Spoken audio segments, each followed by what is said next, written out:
சலைவான்னு ஒரு வார்த்தை இருக்கு. ஆமா. இப்ப சலைவாக்கு நீங்க உமிழ்நீர். உமிழ்நீர் நம்ம சொல்றோம். அதெல்லாம் நீங்க தமிழாக்கம் பண்றாங்க. ஆக்சுவலா சலைவாங்கிறதே தமிழ் வார்த்தை. சீரியஸ்லி? சீரியஸா. அது கொஞ்சம் மருவி இருக்கு. என்னன்னா சலுவா நம்ம சொல்லுவோம் பாத்தீங்களா, காலங்காத்தால சலுவா உலக விட்டு எந்திரிக்கிறான் பாரு அப்படின்னு.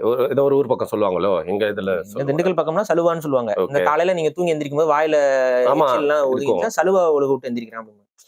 இந்த சலுவாய் அப்படிங்கிறது வந்து என்ன அப்படின்னா, சல் அப்படின்னா நீர்னு அர்த்தம்.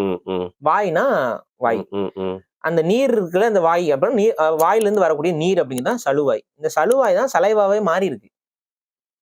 இதை எனக்கு ஓப்பனா நான் சொல்றேன், இதை நான் தான் கண்டுபிடிச்சேன். சீரியஸ்லி? நான் அன்னைக்கு எதர்ச்சியா வந்துட்டு எங்க ஊர் வழக்குல இந்த சலுவாங்கிறது சொல்றது இருக்கு. யோசிச்சு பார்த்தேன், சலுவாய்ங்கிறது தான் சலைவாவா மாறி இருக்கு அப்படின்னு. மேபி முன்னாடி யாராவது சொல்லியிருக்கலாம். பட் எனக்கு இது நானா இன்ட்யூஷன்ல பார்க்கும் பொழுது ஆமா. ஆனா நீங்க போய் நீங்க எத்திமாலஜில எடுத்து பாருங்க, சலைவாங்கிறது அவன் எங்கேயாவது லாட்டின்ல போய் எங்கேயாவது தொட்டு வச்சிருப்பான். ஓகே. ஆனா நம்ம தமிழ்ல பயன்பாட்டில் இருக்கக்கூடிய வார்த்தைகள் நிறைய இந்த மாதிரி கடன் வாங்கப்பட்டு எடுத்துக்கொள்ளப்பட்டது இருக்கு. ஓகே. பின்னுதல் அப்படிங்கிறோம், இன்னைக்கு ஸ்பின் அப்படிங்கிறோம். பின்னுதல்ங்கிற வார்த்தையில இருந்து ஸ்பின்னுங்கிறது வருது. அது மாதிரி எஸ்ல ஆரம்பிக்கக்கூடிய பல வார்த்தைகள் வந்து பொட்டு அப்படிங்கிறோம், ஸ்பாட். ஓகே. இந்த மாதிரி அந்த எஸ்ல ஆரம்பிக்கக்கூடிய, ஏன்னா எஸ் சைலண்ட்ங்கிற ஒரு கான்செப்ட்ல இருக்குல்ல, அந்த எஸ்ல ஆரம்பிக்கக்கூடிய பல ஆங்கில வார்த்தைகளே வந்து தமிழோடைய வேர் சொல்ல இருந்து எடுத்துட்டு போனதாக நிறைய இருக்கு. ஏன்னா தமிழ் ஒரு மூல மொழி, ஒரு தாய்மொழி, ஒரு மொழிகளுக்கெல்லாம் தாய் நம்ம சும்மா சொல்லல. இந்த மாதிரியான இந்த சொல்லாய்வின் அடிப்படையில தான் சொல்றேன்.